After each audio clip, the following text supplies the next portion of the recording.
Alright, it's time to continue on the sci-fi, fantasy, and weird exploration book review catch-up. Not really book reviews, kind of, sort of, not really. Yeah, these are weird. Literally. Literally. Hey everyone, it is Shannon, and I'm continuing my quest to catch up with books that I have read but not talked about for various different projects that I am doing, or explorations I'm doing. More explainy bit in the card up above and down below.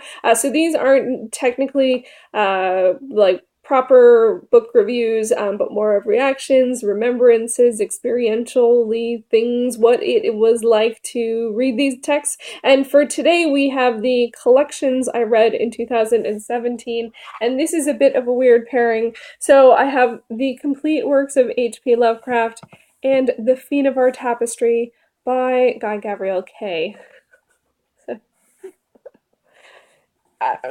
That's how it all worked out. So the complete works of H.P. Lovecraft, I actually started before the project. The sci-fi, fantasy, and weird exploration is something I started in 2016 when I recognized that although I love science fiction fantasy and I wanted to read more weird, these were genres that I wasn't reading. So to encourage myself to delve into these genres, I created a list and have been working my way through ever since. This is one of the oddities. Actually, both of these are oddities in the sense that I had already started reading H.P. Lovecraft back in 2015, and the Fionavar Tapestry is a book series I was halfway through from earlier days, but I'll get to that when I get to that. So let's talk about Lovecraft.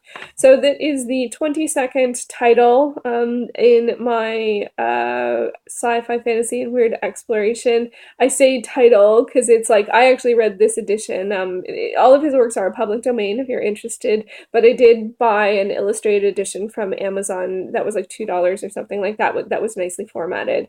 And I ended up reading all but one of the works. I skipped the horror at Red Hook. So I read 62 of the 63 short stories. And yeah, so the genre for these is, oh, sorry, these were published between 1917 and 1935. And I think he's pretty well known as sort of like the granddaddy of weird fiction, bizarre stuff. It's can be, some of it feels more horror, some of it feels more science fiction, some of it feels fantastical. I don't know if I would say fantasy. There is ones that felt like adventure to me. They're often dark and creepy and strange and the unknown. And he's also, of course, very well known for the Cthulhu mythos stuff. And yes, I read these from, and then I read these from May 2015 to November 2017, and an average of 7.81 out of the 63 works that I read, which is actually a bit higher than I expected. So this one is a bit of a weird situation to me because one of the challenges I had with this was that when I started reading his works, I did not know that there would be a lot of uncomfortable stories and occurrences and terminology involving racism. And I did not know that this is rather known of his works because I've just heard people talk about it in sort of more an excited manner and how, or the fact that what he did was so different than other things. And so that made me uncomfortable. It felt confusing that it seems to be like he's such a well-known, loved, influential figure, yet these themes really run rampant in several of the stories. The one that I skipped, I read some Goodreads reviews and I was just like, no, no, I'm not going there. And so that was really challenging for me. And I think I was about halfway through before I knew that and because I started to pick up on stuff and then I started to research stuff. I was like, oh no, I had no idea. So I feel complicated about that generally. And I feel particularly complicated about reading works from a person who you don't agree with their point of view in terms of isms, whether it's racism or sexism. Because I don't feel like those are opinions; those are things that are wrong. Like in the maybe you could consider that an opinion. But like I do find it uncomfortable. It's not just like, oh, we think differently. It's like, no, no, you're treating people differently based on like things that you should not treat different people differently about, and that's not okay. So, and I don't know if I got this full thought in, but I found it I find it more complicated when the person has passed away. It's different when it's a writer that's writing about stuff right now, and there can be a dialogue, and things can be, understood or clarified or changed, or you're just like, no, you're just a jerk, and your views are wrong.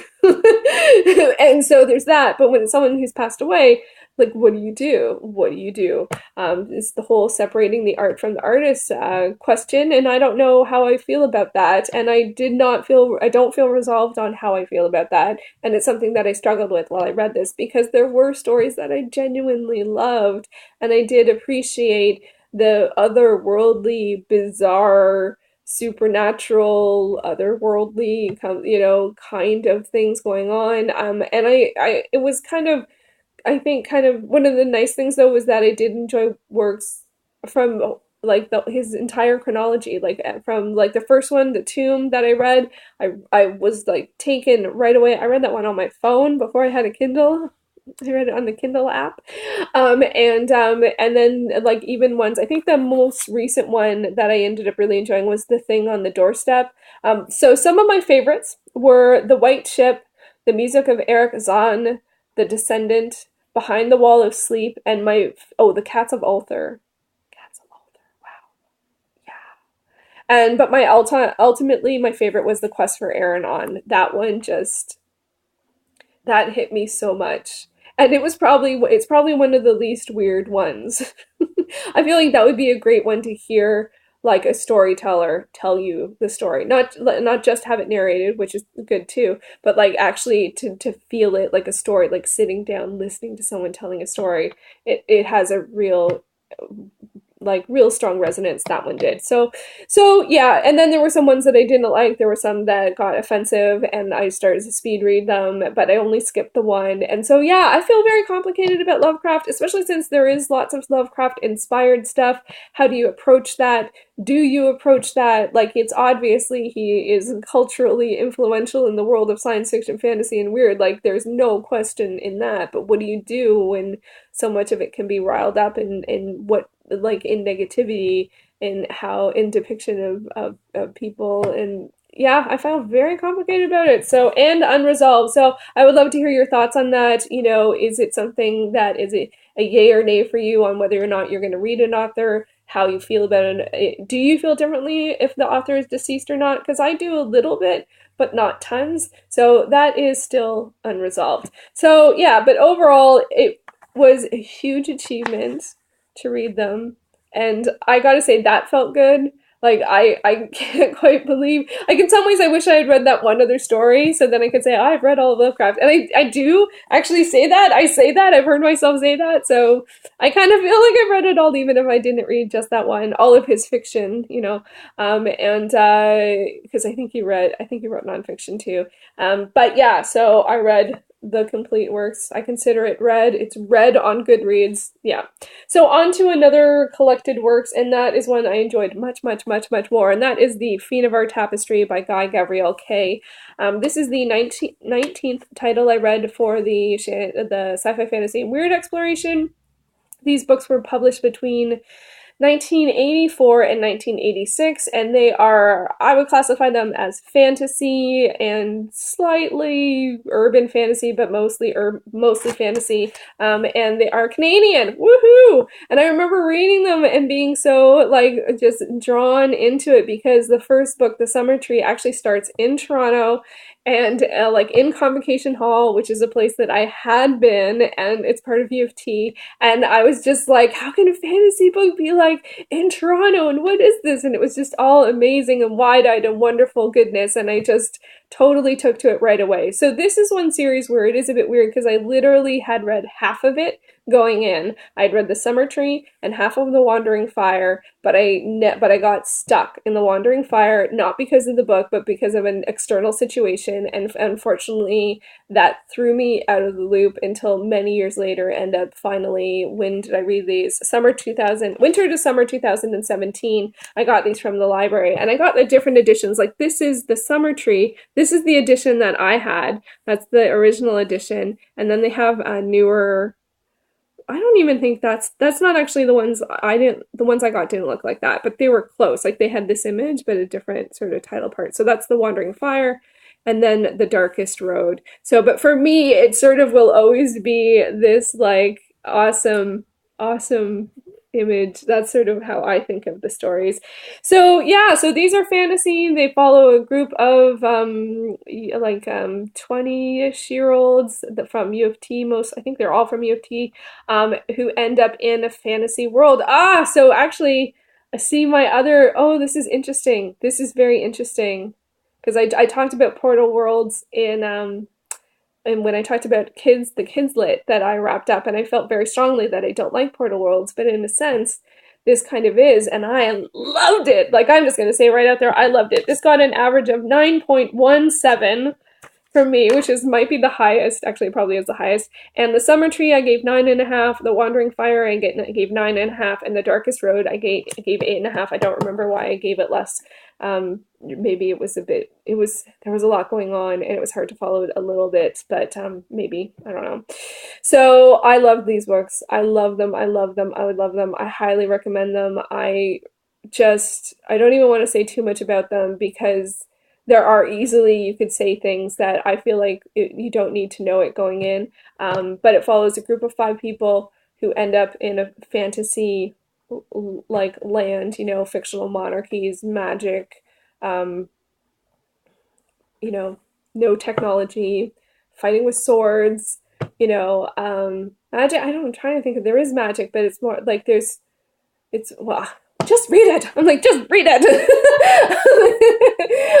I'm trying to think of, yeah, because it's a bit complicated, but I just love them. And one of the things that I really loved about these books is that the characters are complex. Like they come to this world often in fantasy stories. We're following someone young hero learning something new. It's like half coming of age, half fantasy. These are adults, come into this fantasy world. They have baggage, they have history, they have skills. They're in a different world, but they have points of view. They have things to work through. They have things to offer. It's a different dynamic. And so for me, I'm getting goosebumps just talking about it. It really, really worked for me. And I was very emotionally invested in the characters. I will say there is definitely some upsetting stuff that happens in the books. So much so that if I read it as an adult, I might consider putting it aside. But I already like had a history with these stories, and so I knew that I wanted to finish the series, so I ended up continuing on with that. Yeah, and so wow, I don't even have too much to say about it. What are my questions? Did I understand it? Yes, I understood it. Did I enjoy it? Yes, I understood. Yes, I enjoyed it. Was it what I expected? I guess, but it's also like I was already halfway through the series, so it was just an unfortunate situation. I ended up being sort of like kind of what's the right word? Not stranded. That's a little dramatic to say. I was stuck in a situation that like a physical location that I couldn't get out of, so it's kind of like being stranded. And I was for significant. This is like a couple hours, okay, a couple hours. But it was already a very stressful scenario, and I had read like a good half of The Wandering Fire, and once that situation was resolved, I couldn't go back to the book. So it had nothing to do with the book. It had to do with the fact that I was in a stressful situation and I was reading one book for that entire time. And once I got out of it, I didn't want to think about it. So it was totally external. Totally external. So anyway, I am so glad that I came back to it. So glad that my library had it. I got these from my local library. I just noticed them on the shelf for the general fiction, like the uncatalogued fiction, which you can renew more times than cataloged fiction, at least here in Toronto. And so I was able to keep them out for as long as I pretty much needed to read them. And I love them. So one question I have for you, actually, though, is one of the questions I ask is, would I read more from the author? And I know that answer is yes. I would definitely read more from Guy Gavriel Kay, but I have no idea where to start. So if you have read his works and have any suggestions, in particular ones that, are similar tone as the Fionavar Tapestry, I would love to hear it. It definitely is fantasy. I think like you could classify it as urban fantasy, but I would say it's fantasy. I would say it's Portal World. So there, I can't say I don't like Portal World. The things you learn when you talk about books. This is why I'm doing the videos. So yeah, that series is a joy. I was greatly affected by it. I definitely cried a lot, and I'm very like it's just it's even though it has a lot of the epic fantasy stuff like good versus evil and big battles and prophecy and like things insurmountable circumstances and like divided loyalties and so many things that you have in fantasy novels and or even fantasy films. But for me, the maturity of the characters and their complicated nature and the fact that their human nature, like they like they had stuff to deal with.